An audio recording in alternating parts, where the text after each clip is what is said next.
morning, good afternoon, everyone. I'd like to welcome you to our first career development webinar of 2018, our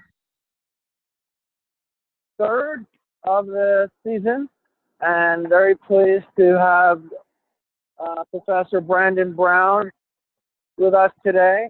I've known Brandon, I guess about almost 10 years now. We worked together on projects in Peru, in sexual and reproductive health and infectious diseases. Brandon is an associate professor at University of California, Riverside, part of the University of California 10 campus system.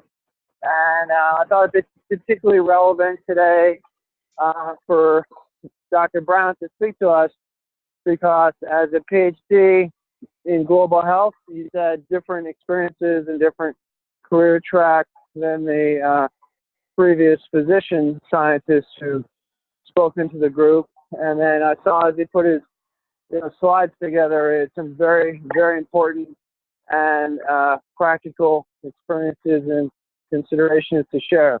So as usual, we expect about a 20-minute, 30 to 30-minute kind of presentation by Dr. Brown. Certainly if there are questions that come up during the presentation, post those on the Zoom site, and either Pal or Dr. Brown will see those questions and be able to address those. And then after the presentation, we'll have plenty of time for more open discussion and dialogue. And Dr. Brown's presentation and his updated CV should be available to all you participants to look on as well.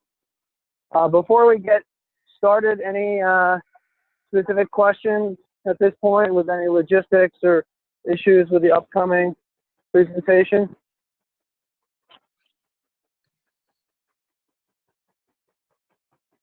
And Pal, I can't see the screen yet, so if anything comes up, can you let me know? Yes, that sounds good. Okay, so I think we should begin. I'm going to go on mute and allow Dr. Brown to take over. All right, thanks, Dr. Klausner.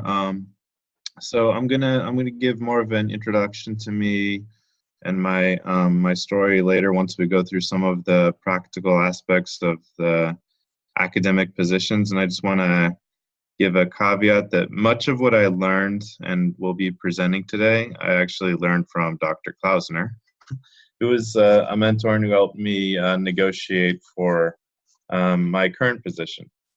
So just want to keep that in mind, and he might chime in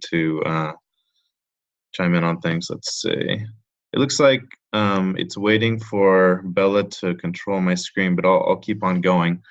So I wanted to get a quick sense of who was in the room, and maybe Paul can help with this with people's name, their research topic for GloCal, and if anyone has any burning questions about faculty jobs, we can ask that at this time before we get started.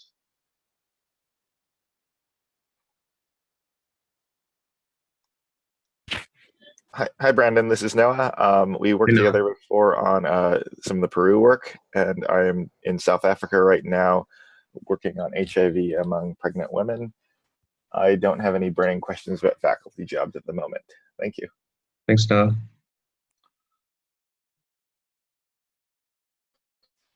Hi, it's Isabella. I'm a GloCal fellow from Uganda. I'm actually currently in Nairobi. My work was around improving maternal health, especially through strengthening anesthesia in East Africa. And I've looked through your slides. I think it's going to be an interesting discussion about the faculty jobs. Somehow it seems to be quite structured here, that depending on what position you come in on, then the salary is fixed.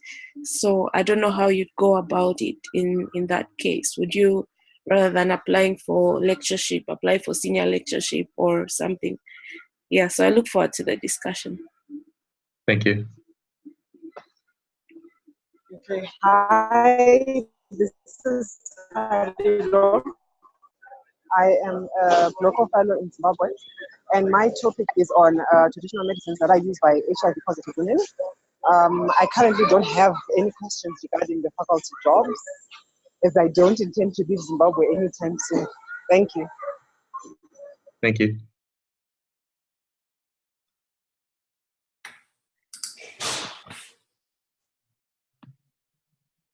Okay, I'm not sure, Paula, if that's everyone. Maybe it is. This is Adrienne Nguyen. I'm Okay. looking at the cost effectiveness of doing diagnostic testing for STIs among pregnant women compared to syndromic management in Botswana. I don't have a burning question about faculty jobs, but I think as the discussion goes on, I might have some questions about your thoughts about applying for a K career development award. Okay, thank you. Hi, this is Mike Mochiro. I'm in Tanak, this is Bomet, doing a project on esophageal cancer, genomic analysis. I currently have no questions. We'll be following. Thank you. Hi, this is Agatha. I'm based in Lilongwe, Malawi, and my research topics are facility-based HIV self-testing and index partner testing using HIV self-test kits. And I also don't have burning questions at this time. Thank you. Thank you.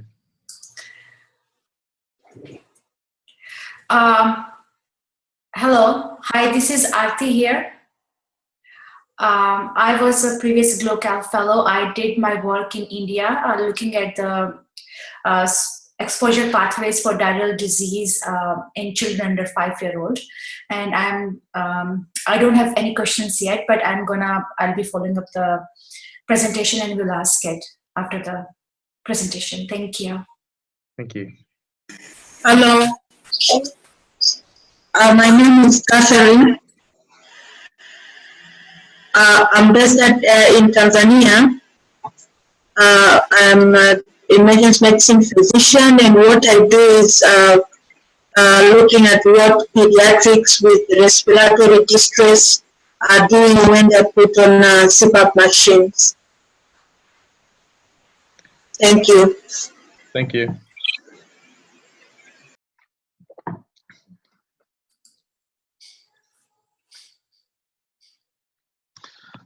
Okay. Hi. Hello. Hello. Yeah, this is Benga from South Africa. I'm currently doing my postdoc with Foundation for Professional Development in South Africa, and I'm working on malaria and impact of climate. Currently, I don't have questions, but maybe before the end, I will have a question. Thank you. Thank you. Hello. Hello. This is Siana Nkia from Tanzania. I'm also a GloCal fellow, and my project was on genetic determinants of sickle cell disease, and I still work on sickle cell disease. I don't have questions. I'm a lecturer at the University of Dar es Salaam, so I don't have questions on faculty jobs at the moment. Thank you. Thank you.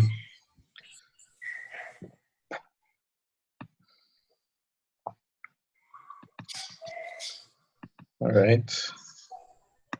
And this is Claire Bristow. I was a GloCal fellow last year, and I'm now on a KO1 at UC San Diego. Hey, Claire. All right. Anyone else? If not. Okay. So maybe if any questions come up later, if anyone wants to do an introduction, we could do that a little bit later, just so we get started. So thanks for telling me who you are and what you do. I want to kind of start quickly with a few slides on the different types of faculty positions and some information about salary negotiation that I've kind of learned over time. So in terms of the faculty positions, at least here in the 10 university UC system, we have the trainees, which are the postdoctoral fellows, and usually those are 12-month positions. And we have the professor series with assistant professor, and then also in residence that are paid in different ways with state funds and not non-state funds. And those could be anywhere from 9-month positions or 12-month positions, depending on your contract.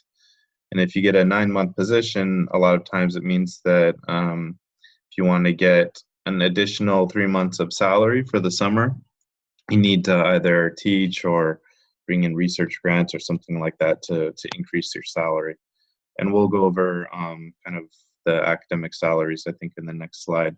And usually the in-residence means that you may have at some point to make up a higher proportion of your salary from grants, unless you get some support from the school for teaching or something else, like committees. And there's a lot of other possibilities. There's the lecturer series, which I've been a part of at UC Irvine here in California, where you have to teach anywhere from 7 to 9 courses per year. There's the professional research series, which usually does not require teaching courses, although you might have seminars and guest talks. And then there could be the adjunct series, which might be more of a part-time position.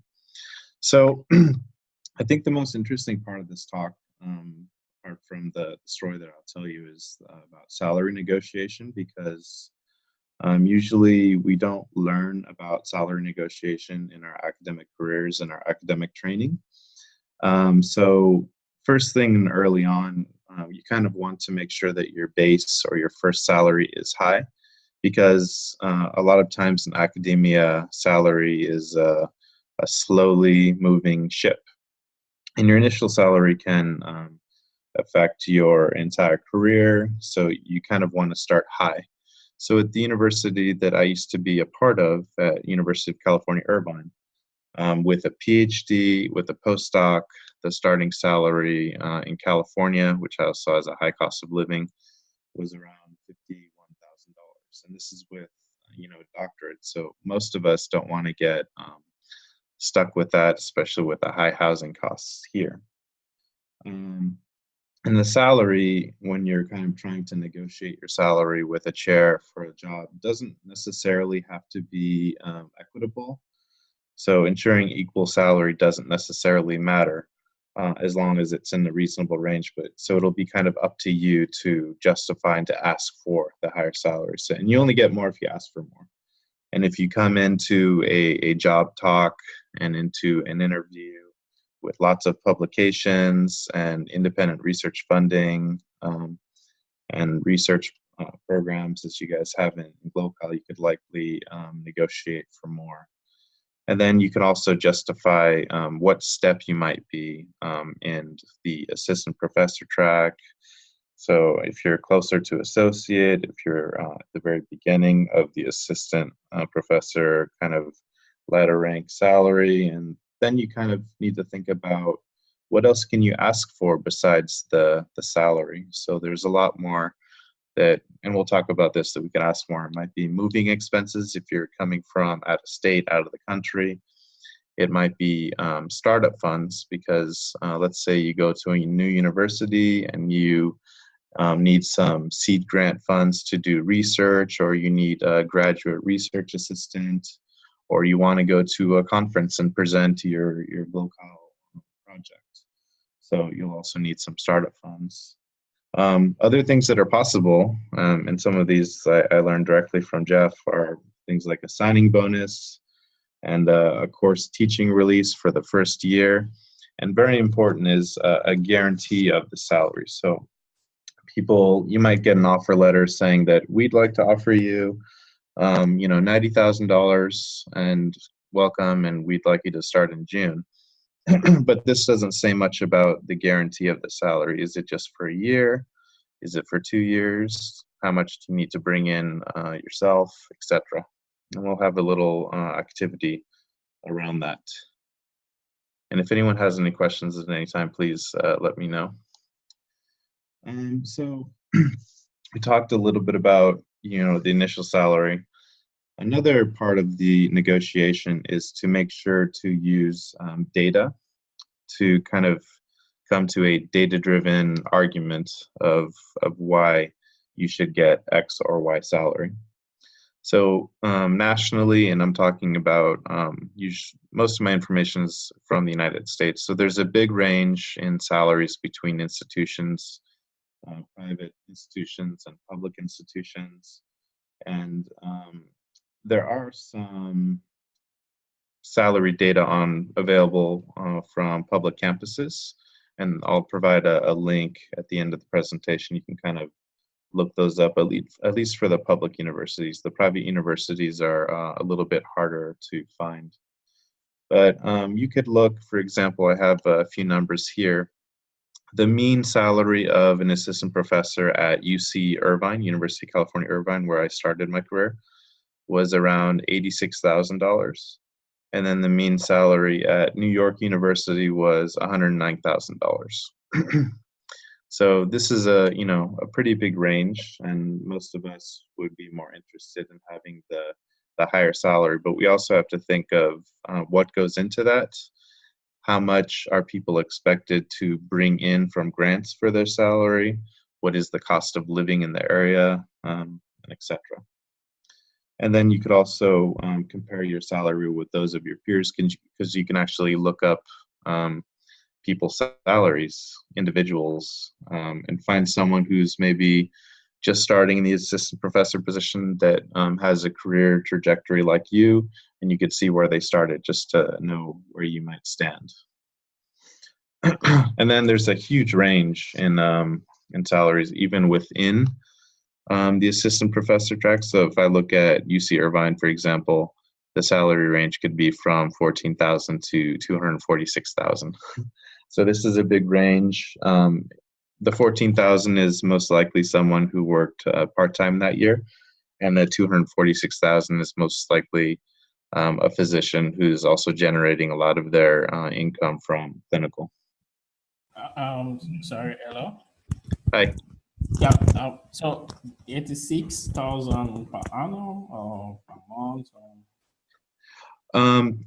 Annual. Is that, oh, okay, all right. Yeah, sorry, these are all annual numbers. Okay, all right.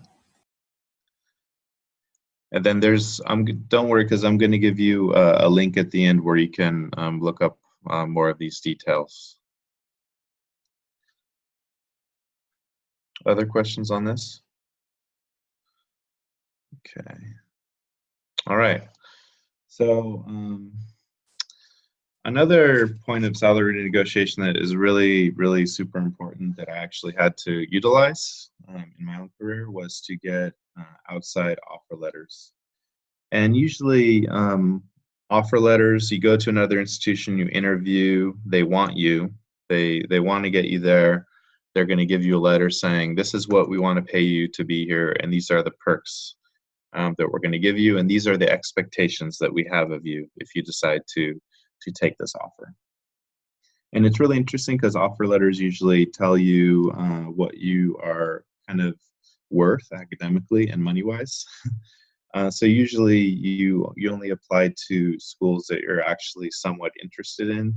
Otherwise, you don't want to waste their time if you're a solid no, and you don't necessarily want to waste your time because you're in it for the job. So outside offer letters, they increase your academic value. The best case is that if you go to a school and you get an offer letter, you bring it back to wherever you're applying or wherever you're working, and that institution will match the offer or go beyond the offer and give perks because they know that other schools want you, so they want you more. And a perk could be like guaranteed funding for a certain amount of years. It could be salary coverage on an existing grant at the institution where you're applying to. But the worst case could be that you go to the school, you get an offer letter, you come back to your institution, and they say, well, I'm happy for you that you got this offer letter. I think you should take that offer. So basically, they're telling you, you went out and interviewed, you got a good offer, we can't match it, so go ahead and take it. And what that means is you kind of need to pack your bags. But during the whole interview process, you might actually find out during the interview that your current situation at your current institution is not so good, or maybe you find out that it's wonderful. These kind of interviews and getting outside offer letters also expand the scope of what you kind of know and understand about your own position in academia. And I have a few links for that as well. So I want to quickly also go over my own academic story and give you the example of my own negotiation process that I used. So, well, first of all, I wanted to say that I didn't actually want to go to college. I wanted to be a personal trainer. So maybe. Hey, Brandon, you're fading out. I'm not sure if you're moving away from the mic or if it's the internet system. Okay, can you hear me now? That's better, yes. Okay. So, That's better. what was that?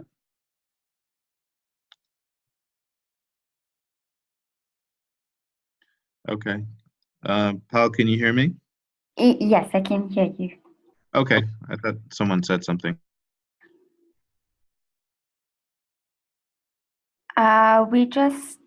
We can't see your screen anymore.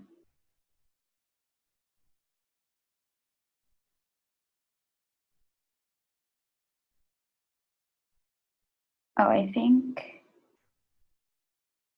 Seem to have lost the screen. Yeah. Hi, pal. Can you fix the screen, pal? I think we, I can, but I think Dr. Brown left the chat by mistake. Okay, well, I assume he'll figure that out and come back in. Can you send him a text or phone call? Yes, I will do that.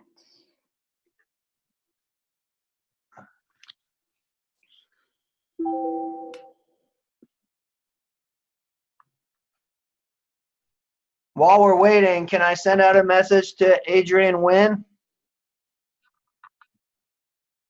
Yes. Hi, can you please schedule a call? I'm realizing like 4 of the folks on the call are fellows I work with. So I speak to everyone, but I don't know when we're planning to speak. If we could set that up, that'd be great. Okay. Do you mean a call between you and I and Chelsea and the Jennifer at San Diego? Yeah, we definitely need one of those, and we definitely need a you and me call. Okay. I'll set it up with Christy. Yeah, so just a reminder, I guess, to everyone on the call that the GloCal leadership expects you guys to have, you know, at least a monthly call with your international mentor, and then at least every 2-month call with your full team, which includes your trans mentor. Thanks. And it looks like Dr. Brown is back. So, Brennan, why don't you start with this slide as we lost you a bit? Yeah, sorry about that. I don't know what happened. I think my internet went down. So just to tell you quickly about my story, I got a Bachelor of Science in Applied Mathematics from UC Irvine. During that time, I went studying abroad to Singapore and South Africa, and I started doing work around HIV prevention. And then to make myself more marketable, I went on to the Master in Public Health. Sorry, could we restart the academic story because we've been offline? Okay. Did you hear from when I started with the bachelor's? No, you went off. We didn't hear. Oh, I'm sorry. Okay. Yeah, so can you hear me now? Yes, yes. Okay. Now I can hear you. Got it. Okay. So I received a Bachelor of Science in Applied Mathematics from UC Irvine, and at the same time, I studied abroad in Singapore and South Africa and did some HIV prevention work. And then to make myself more marketable, I went on to the Master's in Public Health at UCLA. And then the Master in Public Health with a concentration in epidemiology matched with my quantitative skills in applied math.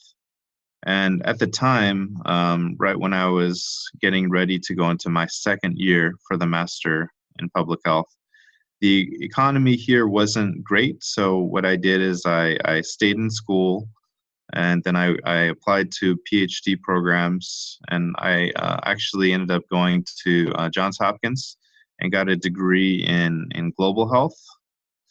And during that time for my dissertation, I did work in Lima, Peru on HPV vaccine clinical trial. And then I've been actually working in Peru now for about 8 years. And before I finished my dissertation for my PhD, I looked for jobs in academia, and then I settled on a postdoc in global health at UCLA. And this was actually set up to start the day after my graduation. So there would be no lag time or no empty time where I wasn't actually working or studying and making money. And the postdoc did not pay a lot, but it provided me time to kind of get out more papers, to apply for some more grants, and then eventually to try and get a higher salary. And I also did a concurrent postdoc, so I did 2 postdocs at the same time, because there's an NIH cap for a postdoc paid through the National Institutes of Health, but I was also able to complete a postdoc and get paid through some non-federal funds, which helped me a lot to get over the $38,000 a year salary at the time. Dr. Brown, you have a question from Noah. Okay. The question is, what roles did your mentor play into your decisions for this route? For the postdoc? I was just kind of generally wondering why you chose the individual universities you decided to go to in terms of perks, and what kind of your mindset was at the time in the direction you wanted to be taking your career that made these universities the best choices for you to work in. Yeah, so starting from the beginning at UC Irvine, so I am actually from Orange County, which is near UC Irvine. So that was an easy choice because I was the first in my family to go to college, and it wasn't too far away, and I was a little scared. So it was kind of a safe choice for me at the time. Why UCLA? So during my time studying abroad in South Africa, while at UC Irvine, I met some colleagues at the Human Sciences Research Council in Cape Town, and these were graduate students from all over the United States. And one of these graduate students was from UCLA doing her PhD. And she actually was the one that suggested to me, you know what, don't stop at the bachelor's. I could tell you're interested in HIV research and you want to do more. Why don't you try the MPH at UCLA? We have a good program. We have a lot of good people here at the time. Roger Deedles was one of the names that sticks out in my mind. I don't think Dr. Klausner was there yet. He might have been, but I didn't know a lot about the university. So that was the reason why I went on to the MPH. For the PhD, I applied broadly. I applied to UCLA, UCSD, the schools that had kind of strong global health programs in California. I also applied to Columbia University and Hopkins. So Hopkins was my dream school. They're kind of world-renowned for their global health work. And when I got in there, I had no other choice but to go. Does that help answer your question, Noah? Yeah, that's great. Thank you. Okay. All right. So let's see.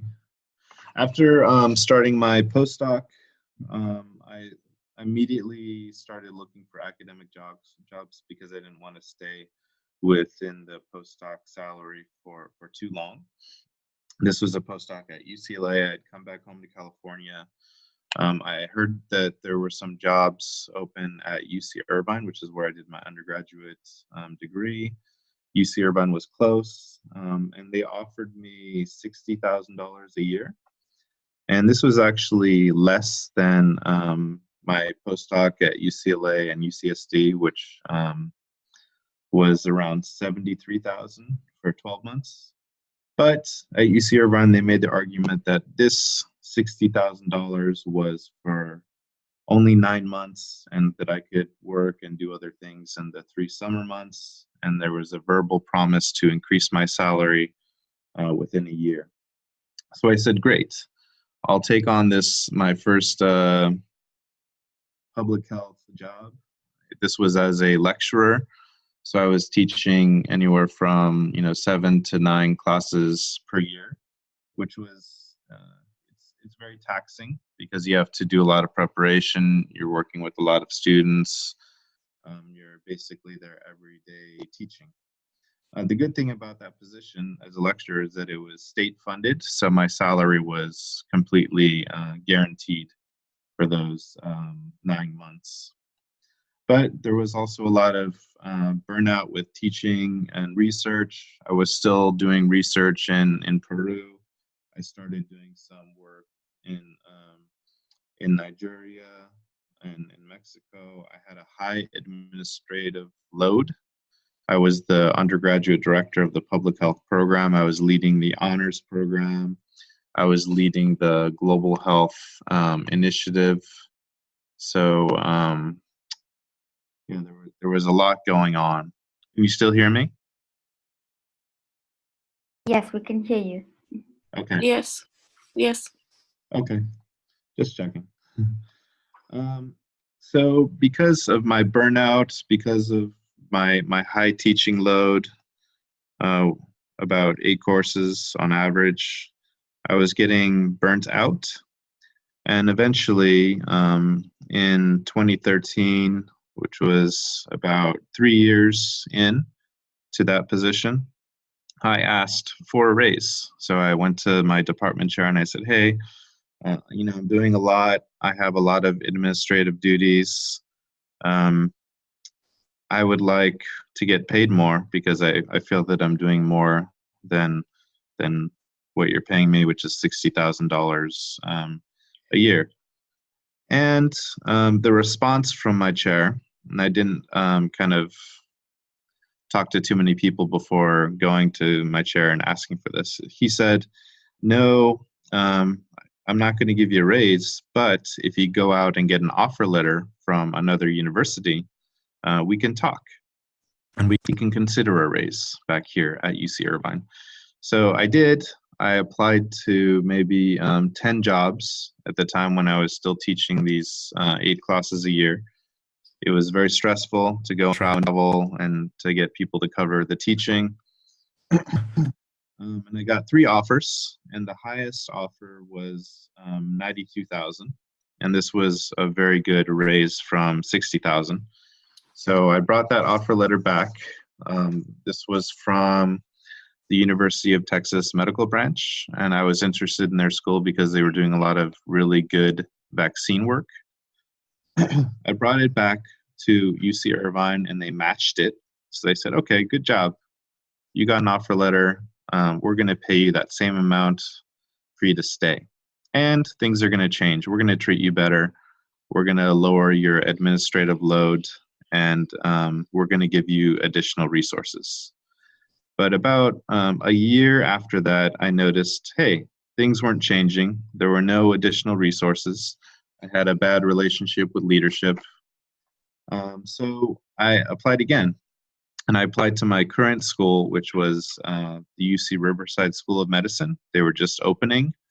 The offer was $110,000, and I had a training grant from the HIV Prevention Trials Network, and I was able to talk them up to $125,000 with $100,000 in discretionary funds, and these could be used for conferences, supplies, to pay for publishing and research assistance. So within 1 year, I was actually able to double my academic salary. And I think it's an important story because usually this is not the case, but a lot of times it takes kind of going out and getting outside offer letters and really pushing for what you want to get that higher salary. And then now I'm going up for tenure, so it's been a long process. So I want to give you a few slides of reflections before we open it up and also ask for questions and have an activity. So really quick reflections, make sure you get everything in writing because your signed offer letter is a legal contract. When you go out and apply for a job, it's really easy for someone to tell you verbally, yes, we'll give you this, yes, we'll give you that, don't worry about it. But you need to make sure that everything is in writing because unless it's in writing, it doesn't exist. And I got burned on my first job with a verbal promise that never happened. So make sure everything is in writing. Interviewing takes a lot of time, so make sure to schedule that when you're not teaching and not traveling. And grants make a huge difference. So if you come in with a grant or if you come in with something like the GloCal Fellowship, which shows that you've been active in research, you're likely to get a higher offer because grants are really the currency of negotiation and negotiating your salary. Because if you're bringing in more money for your salary, it means that they're paying you less from the department or the school, and they're very happy about that. And also make sure you go for non-traditional funding. In addition to the National Institutes of Health, the pay lines for that are getting lower, so they're becoming more competitive, though they're the gold standard. And you're also competing with people who have been getting grants through those institutions for 30 to 40 years. So consider alternative funding mechanisms through like the CDC, pharmaceutical companies, even PCORI, and just other diverse funding streams. And then very importantly, once you have the job, make sure to keep the leadership at your school informed. Because that keeps you on their radar and lets them know that you're doing the great things that you're doing. Because a lot of times if you don't tell them, they might think that you're maybe twiddling your thumbs. So if you have a paper come out or if you get a grant, make sure to let the dean or the chair know. If you write a blog or if you write a publication, just send it their way to keep on their radar.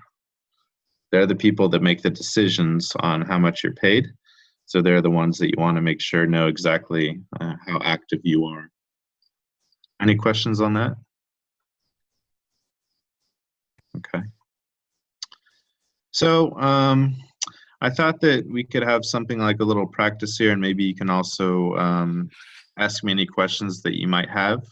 So here is, a sample offer letter. So imagine that you submitted job applications and you receive the offer letter here. So this is awesome. You have a job straight out of GloCal.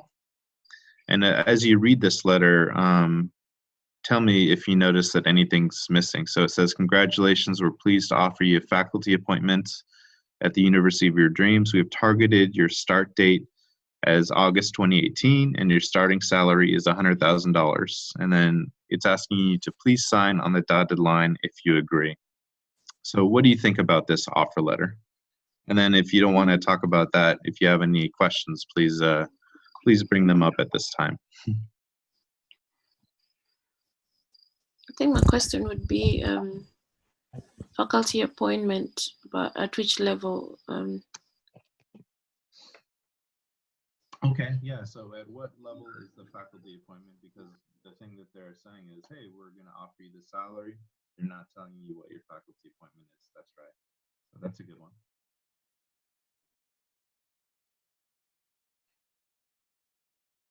Anything else missing from this? Hey, Brandon, we're not hearing you very well. Oh, you're not? No. Okay. So just repeat what you said. I'm not sure why. So I was just commenting to the person that made the comment that the offer letter is missing what level the faculty will be. So I said that's a very good comment. What else is missing from this letter?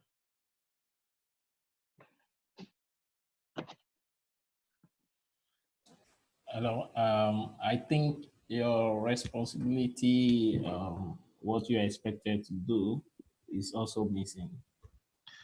Yeah, that's very good. So your responsibilities for the job. So what are you going to be doing? Are you going to be teaching? How many classes are you going to be teaching? Are you expected to work on certain grants or projects? Are you expected to work on different committees within the department or lead any new programs that they have? So good comment. What else?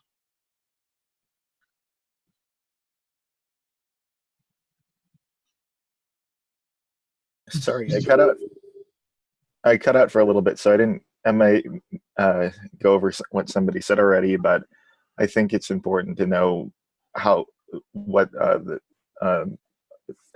when your starting date is exactly, and then how your annual salary is going to be increasing, the responsibilities like they talked about before, and what your department's really offered to give you. So if you're going to get additional funding for students or conferences, and what types of academic or administrative positions they want you to do as well.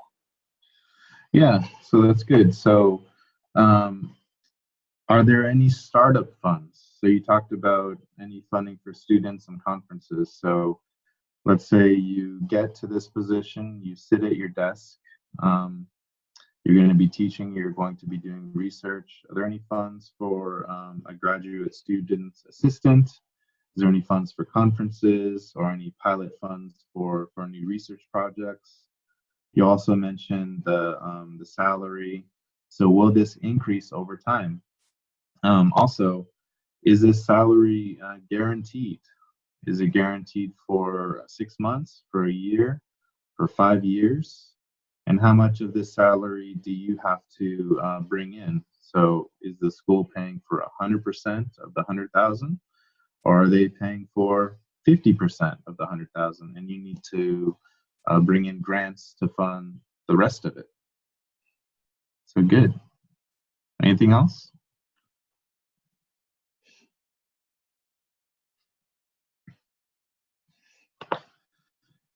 I'm not sure how clear they normally are, but it'd be nice to know what they would expect from you as well, to be able to hit different benchmarks of working toward tenure as well, or higher positions. Okay. Yeah.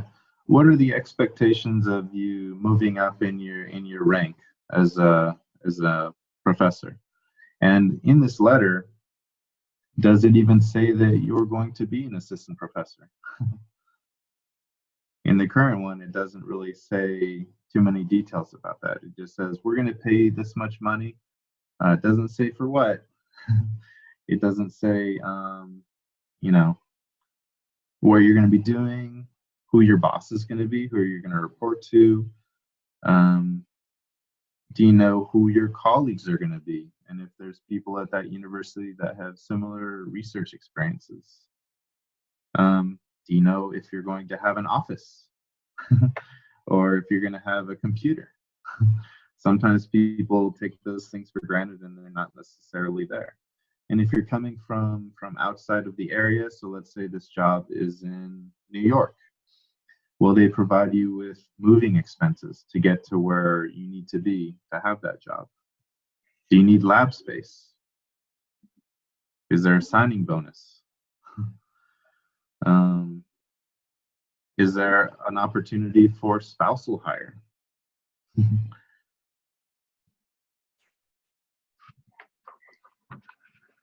Jeff? Yeah, so those are all, very practical, key points. And I think, both Brandon and I learned through our own experiences. So when I moved to UCLA from the CDC, I was given a 3-year offer, guaranteed salary for that period. But it wasn't clear what access I had to any administrative support. Actually there was no office space identified for me as an individual or for any team that I might develop.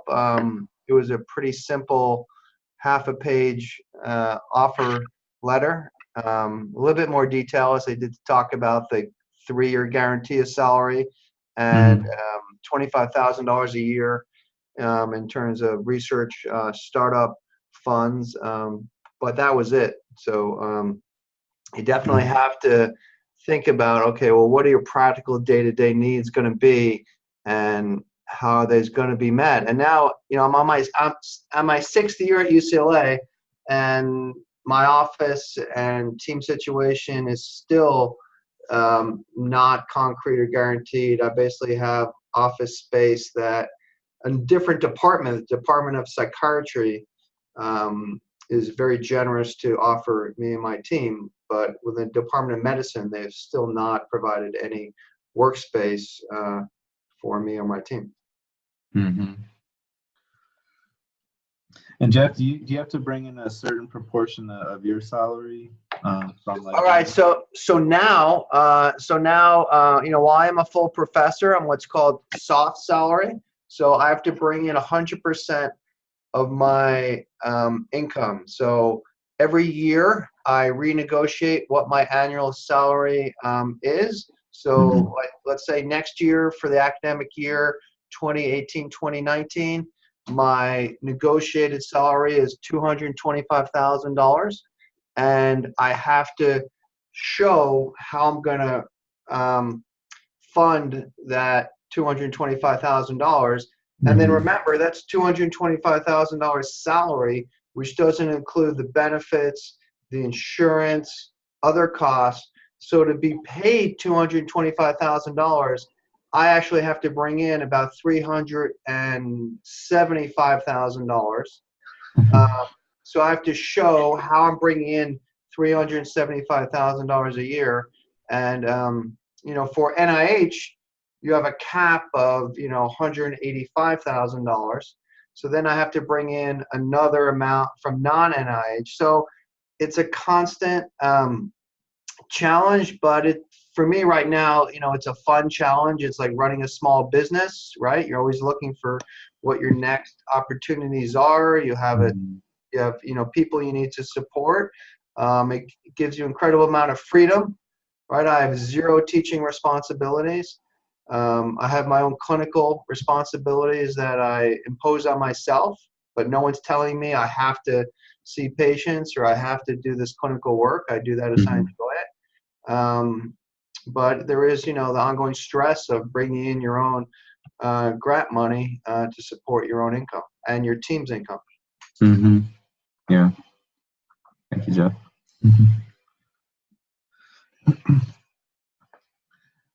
Any comments or questions from the people on the call?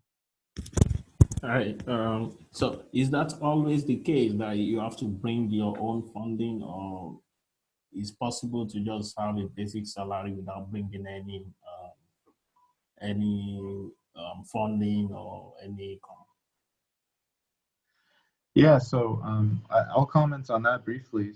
So when I usually when you start your first faculty position as a junior faculty member, there's less of an expectation of you bringing in a high proportion of your salary compared to when you're kind of more advanced and you know how to successfully apply for grants and things like that. So with the different faculty positions that I showed you in the slides, one that does not require you bringing grants is the lecturer position, and it might actually never require you to bring in grants, but it does mean that you're going to be teaching, a lot. So 7 to 9 classes a year, depending on where you go and what the rules are. But if you want to really kind of increase your salary over time, I think the best way to do that is by bringing in grants.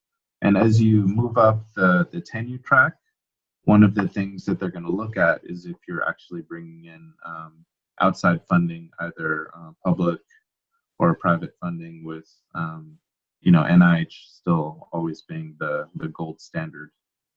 Oh, okay. Thank you. Okay.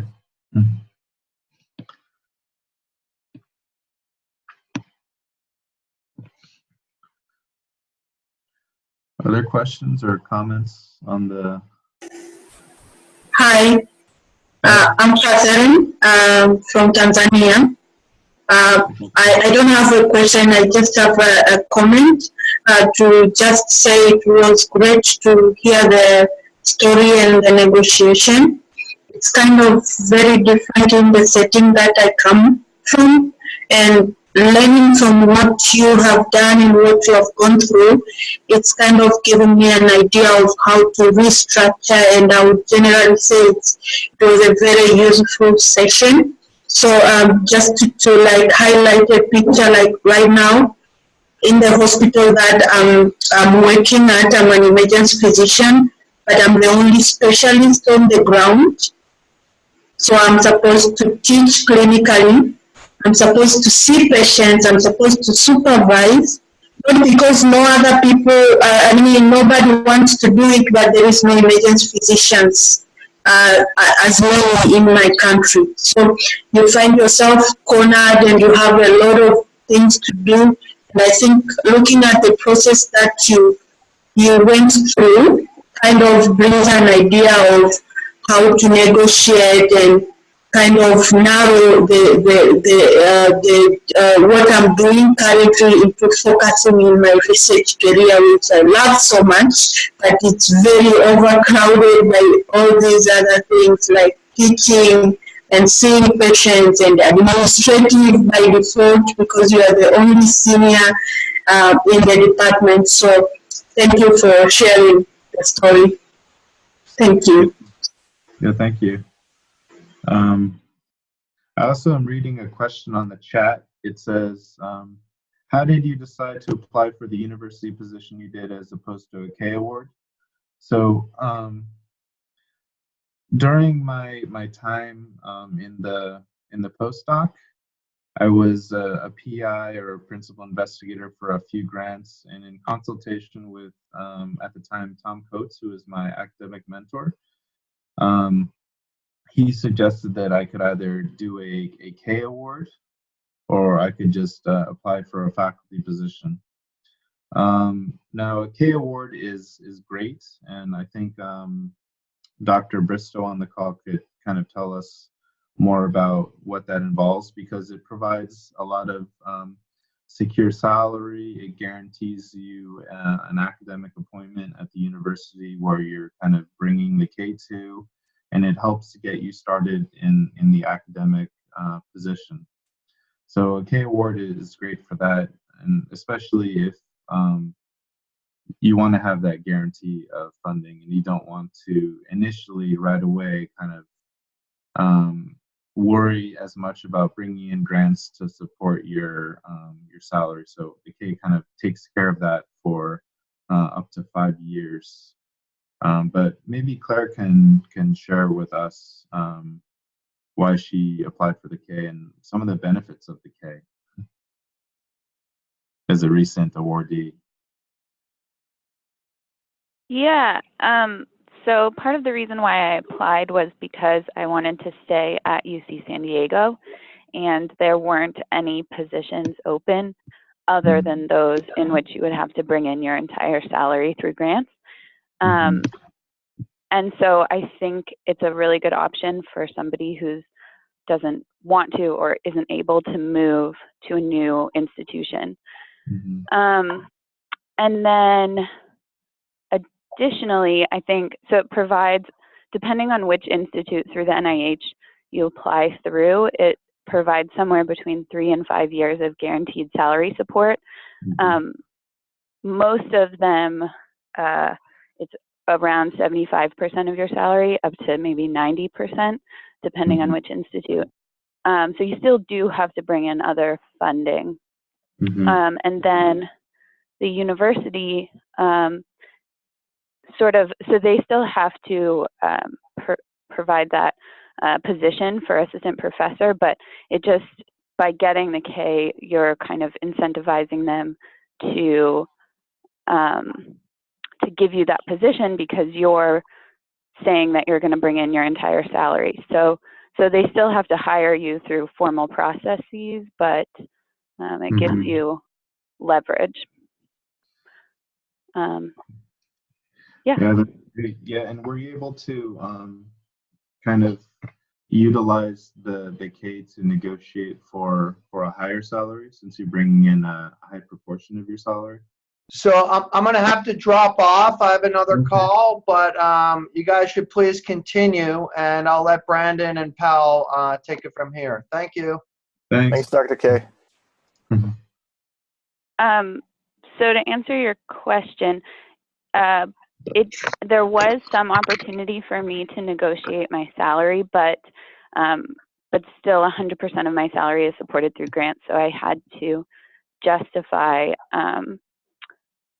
the numbers based on what grants I'm bringing in. So, but yeah, to some extent. Awesome, thank you. Other questions or comments?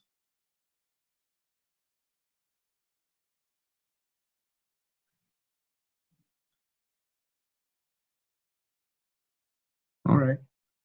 Yeah, Paul, I think we're out of time, and I do have something that I can share with people if they're interested to see a real offer letter with some of the details, because I think it's useful to see something that's real, and then once you get your offer, you kind of know what to expect, what's missing, and things like that. So if anyone is interested in seeing a real offer letter that I received, I could send that to Paul, and maybe Paul, you can let me know what people think about that. Sounds good. I can forward it to the people who would like to see it. Okay. All right.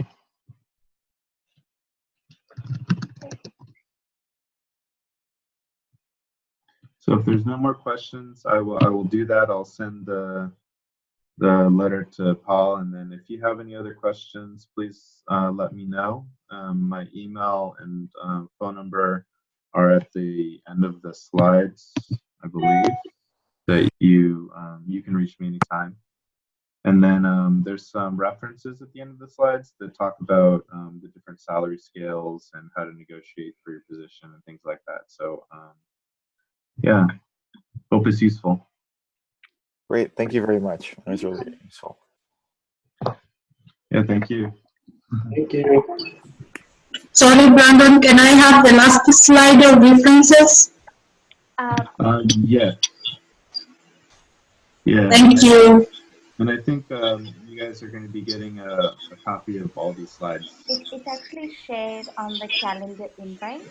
So if you go into your email, I think they can access it through the calendar invite. If they can, just send me an email and I'll share it with people. Okay. Thank you, Brandon. It was nice hearing from you. Thank you. Thank you, Brandon. It was a very interesting meeting. Thank you. Thank you. Bye. Thank you, Brandon. Thank you. All right. Thank you all. Thank you. Bye-bye. It's been a pleasure. Okay.